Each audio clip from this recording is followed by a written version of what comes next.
Kuya, pag ako maging langgam, ang una kong pupuntahan, yang itlog mo. Wow.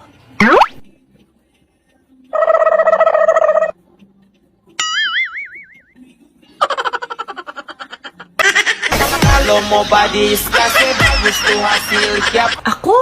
Hinihintay ang tawag at message mo? Hoy! Kanina pa. Ang tagal. Ang pangit ng cellphone na to. Di nakaka-receive ng I love you.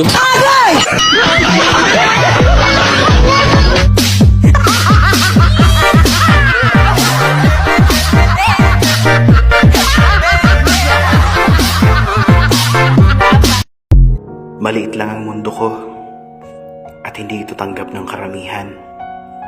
Kaya kung sino na lang yung nakaka-appreciate, okay na ako dun. Ang mahalaga, hindi ko pinipilit ang sarili ko sa kahit kanino. May mga taong mamahalin ka lang hanggat magagamit ka nila. In life, sometimes we always want what we can't have.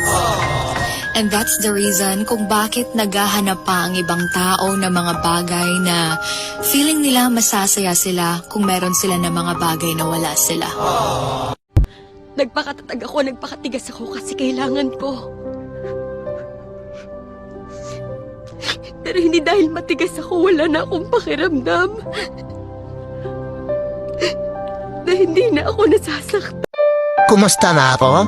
Eto, minsan okay, minsan hindi.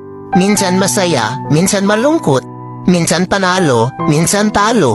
Kaya lagi mo tatandaan, simple lang ang buhay pag Hindi lahat ng tulala ay iniwan ng juwa. Yung iba, walang pera.